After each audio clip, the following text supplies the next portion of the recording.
Hi, we are trainers from the Canine Training Institute of the Humane Society of South Central Michigan, and we have a friend helping us. This is Bonnie. I'm Billy Wickery, this is Anne Maria, and our third trainer, Pam Sikora, couldn't be with us today, but we are all experienced and certified trainers. And we've been doing this together for a long time. We really enjoy the work, and we all volunteer. So all of the fees that we get from training go directly to the Humane Society to help out the dogs and cats here. Our approach is entirely positive, and that means we don't do anything that will hurt or cause fear or anxiety in your dog. We use no prong collars or chain collars, or especially electric collars, because we find that those can often cause a more adverse response than a positive one. We're all about building a relationship between you and your dog and letting the relationship help with the training. So on the other side, of course, Billy was talking about forms of punishment. So we absolutely do not support any type of punishment. That, goes without saying. Science has proven that punishment might make the dog stop the behavior at the moment, but it doesn't maintain them stopping, and they may just decide they're going to go off and do that behavior where you can't punish them. So we are supported by science that positive reinforcement is a better way to train the dog. Are you having fun yet? Oh, she's doing a little bit of showing off right now. Doing a little bit of demonstrating dog behavior. Yes. Yes. One of the other things about positive training is if you use positive training, you build your relationship with your dog, and it builds a connection between you that is going to be useful in living with your dog. Aversive methods tend to alienate the dog, and the dog will stop trusting you and stop wanting to do things for you. And some people like to say positive reinforcement is all about treats. You see that we're giving the dog a lot of treats, but that is the way you need to start. And we do have ways further on in our training that we're going to start to wean them off the treats. We talk about all the time, though, why wean them totally off the treats? Because you and I, if they stop paying us to work, why would we continue to work if we don't get paid? So that will be talked about in much later sessions, but it's a kind of a misconception that positive reinforcement is all about treats, because we will change as our training gets more complex. But she's new. This is the first day we've ever worked with this dog, and so we have to reinforce with treats. Bonnie is very typical of the kind of dog who comes into our classes. She's young, she's an adolescent, she's got a lot of energy, and she has basically no training in her background. So she's come a long way in about 10 minutes. Yes. And she does work with people here at the shelter, so we can't say she's absolutely untrained. Absolutely. But she is very much like all of our clients. She's also a really smart dog, and all she needs is for someone to help her figure out what we want her to do. So some of the important things we remind our clients of is that you have to establish clear communication by making your cues clear, that is, by communicating what you want her to do, by using clear words or hand signals, and by delivering rewards well, and by not adding in a lot of confusing and extraneous words or movements. So we're going to try to be demonstrating that through all of our training videos. So you can't expect your dog to do something before it knows the behavior. So we never use a cue word until we have completely taught the behavior. So the example there was I attempted to ask her to do a down. I didn't use the word, but I tried to lure her into a down and she wasn't interested. So obviously she didn't understand what I was asking her to do. So we want to talk just about rewards. We've talked about positive reinforcement training. So of course you need to have rewards. Most people think positive reinforcement is all about the treats, but there are other ways that you can reinforce your dog's behavior that maybe you haven't thought about, or maybe your dog isn't very treat motivated, which can make your training very difficult. So generally in the treat area, I would suggest you start with your dog's kibble in the morning. And when I usually load my bag, I have 50% to 75% is their kibble. And then I'll add other treats that I know the dog likes over time. It might be milk bones. It might be some of those tasty treats you can buy at the store. But there are some treats that are considered very high value for dogs. And I have some of those in my bait bag right now. I have some freeze-dried chicken, which you can get at pet stores. I have some little squares of a dog food that's called Ziwi Peak.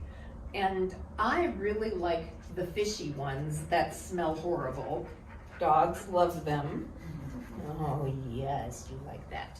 They're mackerel and lamb flavored. So Bonnie has started to associate anytime we go into our bait bags, it's time for her to do something for us. So that was pretty fast. And we also use string cheese. You can use cheese, hot dogs chopped up really tiny, pieces of chicken, carrots, green beans. Yeah. And experiment and find out what your dog likes. And the other thing you can use with your dog, and Bonnie likes this, is you can use petting. Yes, good girl. And praise. So you don't have to have a treat in your hand to reward your dog. So one more thing you can use is a toy. So some dogs just really get excited with a toy. I'm gonna try squeaking this. You Sit. like the food. Sit. Right. Right. Sometimes this is a little harder because they get excited when they see this toy. They get excited when they hear a squeaking toy. And she's not super excited about this particular. Oh, yes. Might throw it for her, make it fun. Come here, Riley. We'll see if she will give it to me. Thank you. Okay, sit. This takes a little longer. Yes, good girl. So that's how you can use a toy. So, and with everything, the way you increase value is through scarcity. So if you want to increase the value of the kibble, take half of the kibble out of the breakfast bowl, feed your dog a small meal, and use the rest of it for training treats. Or if your dog has a favorite toy, take the toys out of rotation and use it only when you're training.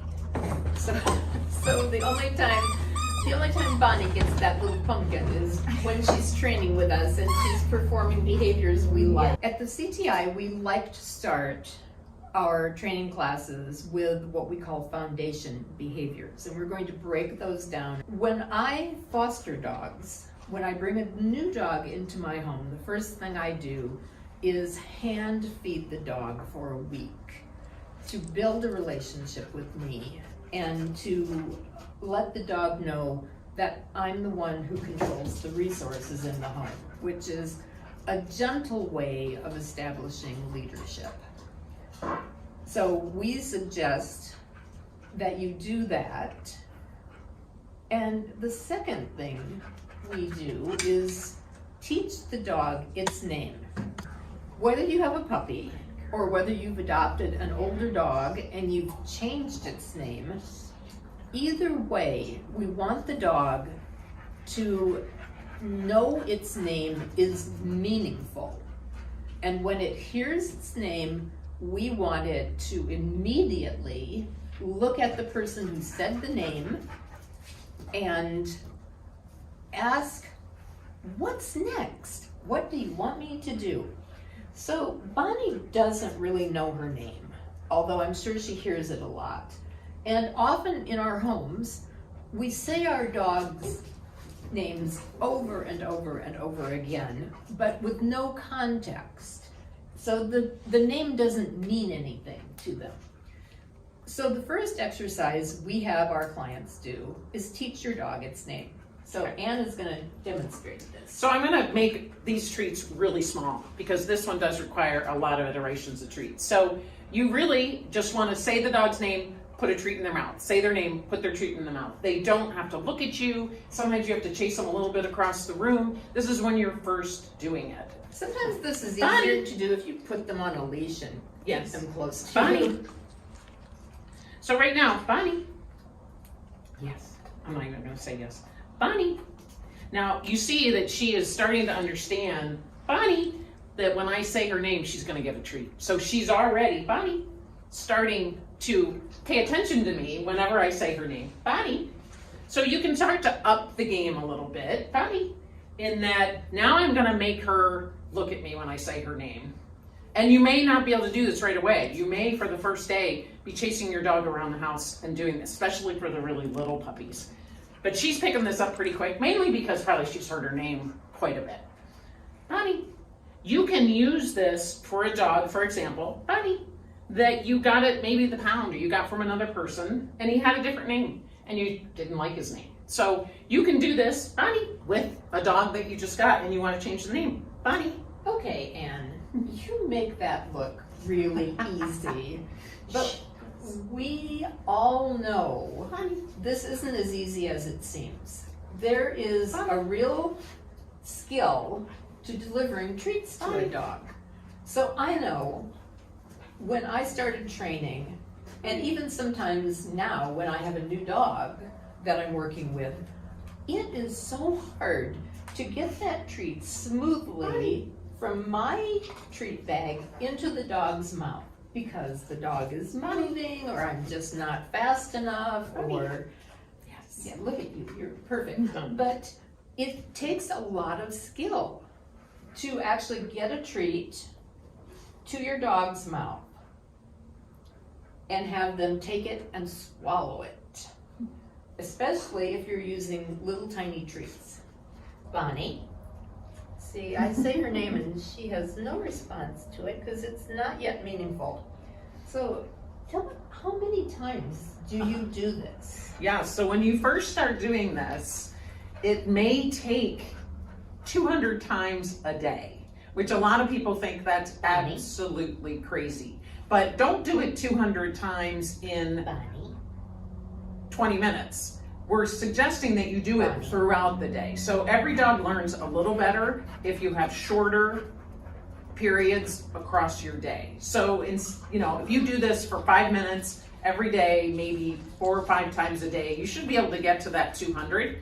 But I know that sounds crazy. That's the reason we make the treats really small, but it's the best way to get them to learn. Of course, you will stop doing that as the dog starts to learn their name.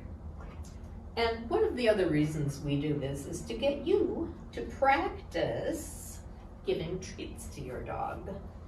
Bonnie. Okay, Bonnie, you're ready. Oh, thank you. Bonnie. Did I drop it? Bonnie. So another word about treats, the treats you're using should be the size of a pea or smaller. If your dog is coughing up or vomiting the treats, you may be using treats that are way too big. Or if your dog is losing interest halfway through a training session, they may be getting full because your treats are too big. All you need is a little taste. If your dog is a really big dog, then you might need to make your treat a little bit bigger because they won't really feel them in their mouths. But Bonnie is doing just fine with tiny, tiny treats. The principle we're using with the marker word is like the experiments that the Russian scientist Pavlov did with dogs. He had dogs in crates, he would ring a bell, then give them food. Eventually, he tried ringing the bell, but not giving them food. Even without the food, the dogs salivated because the bell had come to stand in for the food. So what we're going to do is create a sound that means treat to the dog. And we do that by pairing a word with a treat. Or if your dog is totally untreat motivated, we can try it with a toy. But Bonnie is quite treat motivated, so we're gonna do it with a treat with Bonnie. Bonnie. So the word we use is yes. It is easy to say, it's distinct, it's short, Yes.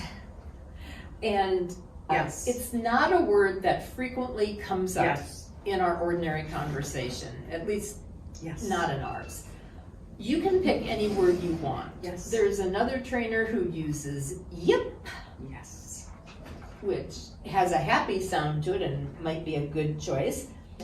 Yes. We have a hard time breaking ourselves of yes, so we say yes. Yes. So again, with very tiny treats or Yes. a little bit of kibble, say the word, give the treat. Yes. Say the word, give the treat. Say the word, give the treat. Yes. Yes. So what's happening is Yes. in Bonnie's brain, yes Yes.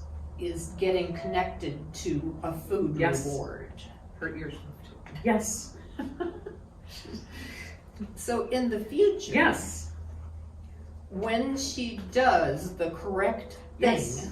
we can say yes at the moment, at the second that she does it, Yes. and she will know that she's done the right thing and a treat is coming, even if we can't get the treat to her in the nanosecond Yes. before she starts doing something else. And that goes back to our last video where some of us aren't really great at delivering our treats on time. So the whole idea is you're telling her, as Billy said, she just did the right thing because we just said the word yes. Yes. But right now we're just loading the yes, as they would call it. You wanna do it? Bonnie? Yes. So if you are a member of a household, it's a good thing for all the members of your household to do this. And as with all training, to agree on words and behaviors and what the dog is going to do. Yes. Rules for your house. We don't want your dog to be confused. Yes. Yes. Yes. At this point, the dog doesn't have to do anything to receive the treat. Just hear the word, yes. Although she's doing some nice behaviors, yes. The third foundation behavior we teach is attention from our dogs. Yes. Good girl. It's really important. This may be, when it's all said and done, the most important thing you'll teach your dog. We want your dog to always be checking in with you, paying attention to what you're doing, paying attention to what you want them to do, and looking to you for direction. So when they don't know what to do, they look to you so that you can guide them, rather than, going and tipping over the garbage can because they don't know what else to do. We teach this, so one of the reasons we have to teach this, and you may say, my dog looks at me all the time, and perhaps your dog does look at you, but we teach it because in many situations, dogs find this an aggressive thing to do. If an animal looks directly into the eyes of another animal, usually that means trouble is coming. And for dogs, that's especially true. So we need to teach them that they can look at us. It's not threatening. It is, in fact, a calming, good thing to do. And that we're going to reward them for looking at us often. So we start by luring them to look at us. So we're gonna, just to get the eye contact, I'm taking a treat and I'm putting it right at my eye. So I'm kind of forcing her to look me in the eye. And when she looks me in the eye, I'm gonna use yes, which we've already taught you, that yes, she's doing what I want her to do. And she doesn't have to do anything but look at you. If Yes. your dog is having a problem looking all the way up at your face, Yes. start with your treat at I'm your gonna try turning waist. her a little bit. Yes. Oops, I shouldn't have said yes. Yes. So you can see where she is looking at me. Yeah. Up. Yes. So occasionally Anne is lowering the treat to get her attention and then bringing it back up and rewarding when Bonnie's eyes are on her face. Yes. Okay, so she's got pretty good eye contact already, but we can up the game. Billy's gonna up the game a little bit. Okay, once your dog is once your dog is looking at you pretty regularly. Bunny. Yes. All right, now we're going to distract her by holding a treat to the side. Come here, Bonnie. Bunny. Yes. Oh, I had a nanosecond of attention. So yes, that's a really good point. Sometimes the dog looks at the treat, really looks quickly at you and looks back at the treat. You gotta try to mark That and say that nanosecond. yes word when they look right at you. That's sometimes a challenge. Bunny. Hey. Okay. She's looking up. Yes, she's ready for Yes. that. Yeah. Okay, so you gotta be really patient. You gotta wait. You gotta give the dog the time, but she's getting full and tired.